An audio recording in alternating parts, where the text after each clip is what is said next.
दोस्तों आपका स्वागत है अपने चैनल ट्राइक इन्वेस्ट लाइफ में। तो हम बात करेंगे जाने माने व्यक्ति मुकेश अंबानी जी हाँ, रिलायंस इंडस्ट्री जो वह चेयरमैन हुए इस कंपनी का।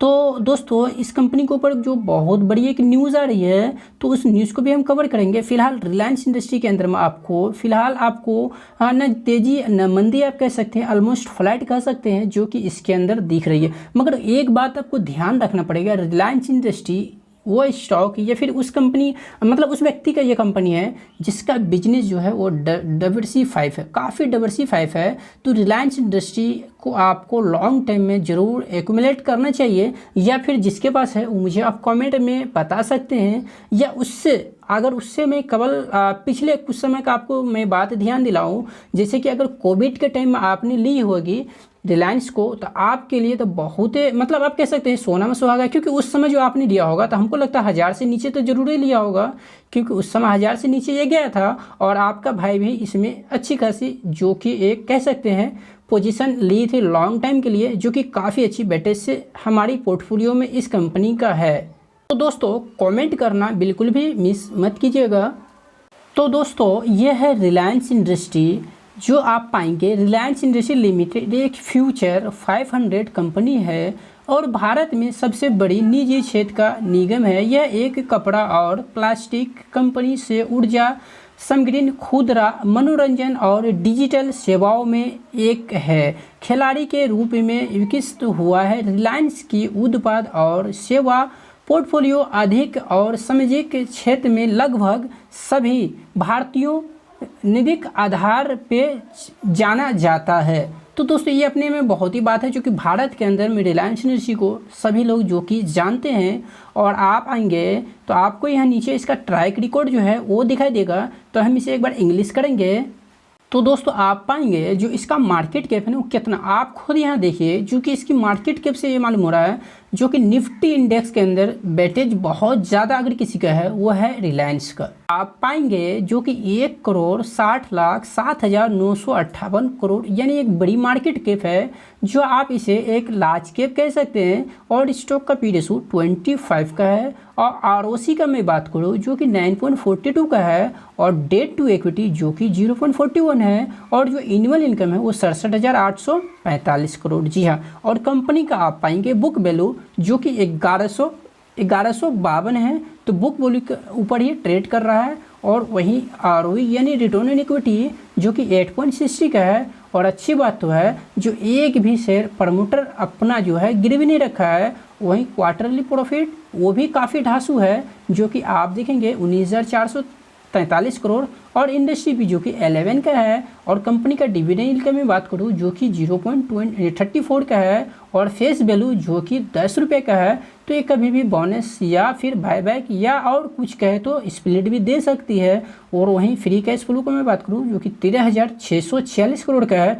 और ईपीएस आप देखिए जो बहुत इंपॉर्टेंट है, वो क्या है ईपीएस यानी कि अर्निंग। तो आप पाएंगे 99.5, ज़बरदस्त यहाँ जो है इसका अर्निंग है। और प्रमोटर जो अभी भी अपना इस कंपनी के अंदर 15% स्टेक होल्ड करती है। तो दोस्तों यह है इसका Q1Q बेसिस के ऊपर रिजल्ट, मतलब कि क्वार्टरली। तो आप देखिएगा यहाँ पे इसका जो है मार्च 2020 से जून 2020 के बीच में जो सेल्स है वो है 2,07,375। उसके बाद आप पाएंगे 2,19,304, चूँकि ज़बरदस्त कंपनी का सेल्स यहाँ बढ़ा है। और कंपनी का यहाँ पे ऑपरेटिंग मार्जिन का मैं बात करूँ, ऑपरेटिंग प्रॉफिट का, तो इसमें भी काफ़ी अच्छी बढ़ोतरी देखने को मिल रही है, जो कि आप पाएंगे 31,366 एंड 37,332। बहुत ही इम्पोर्टेंट डेटा यहाँ पे हमने इसको हाईलाइट की है, जो कि ओपीएम है, जो कि 15% एंड 17%। तो आप पाएंगे 15 और 17% के बीच में जो है इसका एक एवरेज है अपनी प्रोडक्ट के ऊपर मार्जिन अपने कस्टमर से लेना। तो ये एक अच्छी बात है अपने आप में। कंपनी को जो अपने डेट के ऊपर इंटरेस्ट पे करनी पड़ती है वो पहले था 3556 करोड़ का और अब है 3997। मतलब पहले की तुलना में इस बार इसको अपने डेट के ऊपर कुछ ज़्यादा ही ब्याज पे करना पड़ा है। वहीं पे कंपनी का नेट प्रॉफिट के अगर हम बात करते हैं तो आप पाएंगे इसका नेट प्रॉफिट जो कि पहले था इसका मतलब हम तो देख रहे हैं क्वार्टरली बेसिस के ऊपर, तो यहाँ आप पाएंगे जो कि 18,021 से 19,443 और उतना ही नहीं ईपीएस में भी आप पाएंगे जो कि 23, 95, 26 एंड 54। सो दोस्तों ऐसा ही पता चल रहा है जो कि कंपनी के अंदर ऑलमोस्ट ग्रोथ है। दोस्तों ये है इनका कंपाउंडिंग सेल्स ग्रोथ जो कि 10 साल का 7% है और 5 साल का 18 और 3 साल का 7 और जो ईयर चल रहा है अभी उसमें है 15% और कंपाउंडिंग प्रॉफिट ग्रोथ जो कि 10 साल का है 12% और वहीं 5 साल का 14%, 3 साल का 14% और जो ईयर चल रहा है इसमें 35%। दोस्तों यहाँ पे सीजीआर की मैं बात करूँ तो आप पाएंगे जो कि 10 साल में 19% और 5 साल में 25% और 3 साल में 22% और अभी जो ईयर चल रहा है इसमें 6% ये माइनस है। मतलब कि पिछले आप पाएंगे 10 साल से एवरेज अगर रिटर्न निकाले सीजीआर का तो 19 और 24, 20, तो मतलब आप कह सकते हैं जो कि ऑलमोस्ट 20% से ऊपर हर साल ये कंपनी रिटर्न बना के अपने इन्वेस्टर को ये दिया है पिछले 10 साल से। अगर यहाँ पे हम रिटर्न ऑन इक्विटी की बात करें तो आप पाएंगे 10 साल में जो कि 10 साल में 10% था और 5 साल में 10%, फिर 3 साल में भी 9% और जो ईयर चल रहा है इसमें 8%। तो यहाँ पे जो रिटर्न इन इक्विटी है ये भी ठीक है। तो दोस्तों यह है बैलेंस शीट। बैलेंस शीट में बहुत जरूरी है रिजर्व प्लस। तो रिजर्व प्लस क्या बढ़ा है या कमा है, तो आप देखिएगा रिजर्व प्लस इसका जो है क्या हुआ, इसके पहले मार्च 2021 और 2022 यानी कि एक साल के अंतराजी में हम देख रहे हैं 6,53,834, 7,72,720 मतलब कि बड़ा, और वहीं डेट 2,78,600, 2,78,962, 3,19,158। तो कहीं ना कहीं डेट जो है वो बढ़ा है। और सबसे अच्छी बात तो है जो कि कंपनी का जो यहाँ पे रिजर्व प्लस है ये भी बढ़ा है। तो आप पाएंगे जो कंपनी का रिजर्व प्लस है उससे बहुत कम इनके ऊपर जो है डेट है। यह है इनका क्या टोटल एसेट, कंपनी का एसेट बढ़ भी रहा है या फिर नहीं। तो आप पाएंगे टोटल एसेट इसका पहले कितना था, आप पाएंगे यहाँ पे 1,03,20,65 और उसके बाद 1,04,98,622। तो कंपनी का यहाँ पे अल्टीमेटली आप पाएंगे जो कि एसेट बढ़ रहा है। तो दोस्तों ये है इनका शेयर होल्डिंग पैटर्न। प्रमोटर हम आगे कंसिडर कर चुके हैं। FIS का इसमें होल्डिंग देखेंगे जो कि 24.23 से 23.19 थोड़ी सी कम की है और वहीं पे अपना म्यूचुअल फंड जो है 14.23 से 14.67 यानी कि ये अपना माल यहाँ पे बढ़ाया है Q1Q बेसिस के ऊपर। अगर यहाँ पे हम लोग गवर्नमेंट का बात करूँ तो 0.70 जो पहले था वही अभी भी है, और जो इसमें पब्लिक का अगर हम बात करें जो कि 10.71 से 10.64, तो इसमें म्यूचुअल फंड जो है अपना हिस्सेदारी को बढ़ाया है। तो दोस्तों यहाँ पे हम आपको एक ही बात सलाह देंगे, जो अगर आपके पास होल्डिंग है तो आप पड़ा रहने दीजिए, क्या दिक्कत है। हम तो स्टॉक मार्केट में निवेश इसलिए करते हैं जो कि हमें अपने कैपिटल उसके ऊपर हमें अच्छी रिटर्न मिले, और हमारा जो पैसा है वो जो हमारी महंगाई है, जो इन्फ्लेशन है 7% हर साल बढ़ता है, उसको तुलना में हमारे जो हमारे कैपिटल के ऊपर रिटर्न मिले बहुत ज़्यादा मिले, ताकि हम इन्फ्लेशन यानी महंगाई से लड़ें।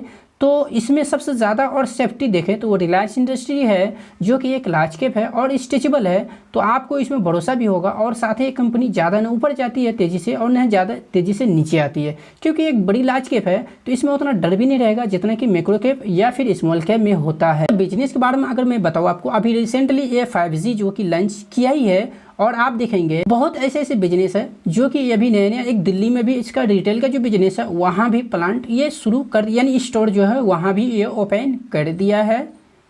उसके बाद दोस्तों अनलिमिटेड इसके पास बिजनेस है, और एक ही कंपनी इसी के अंदर आता है जो है रिलायंस। अगर अल्टीमेटली देखिए तो रिलायंस एक तरह से बाफर, अगर कल को अगर ये सब साइड भी हो जाता है, अगर मार्केट में लिस्ट होता है, तो अल्टीमेटली फ़ायदा जिसको होना है वो है रिलायंस। जैसे कि बजाज फाइनेंस को ले लीजिए एग्जांपल से, जो कि बजाज फिंसर सबका एक तरह से बाफ है, तो वही हिसाब यहाँ रिलायंस का भी पास है। तो वही कहेंगे आपके पास यदि है तो होल्ड कीजिए, या फ्रेश बाइंग करना भी चाहते हैं तो कर सकते हैं, क्योंकि यहाँ से स्टॉक बहुत दिन से कंसोलिडेटेड 1 जून में है। ये शेयर जो है क्या है आपको पता, 1 साल से कंसोलिडेटेड जून में, देख रहे 1 साल से कंसोलिडेटेड जून में है ना। अगर ये स्टॉक चलने लगा तो आने वाले समय में आपको मैं कह देता हूँ 3500 तक ये जरूर जाएगा। शॉर्ट टाइम का मैं बात करूँ, जैसे ये 2800 इसका जो हाईएस्ट प्राइस है इसको सस्टेन करता है, तो अगर आप बाइंग करना चाहते हैं तो कर सकते हैं, जो कि एक भरोसेमंद स्टॉक है और एक लार्ज कैप है।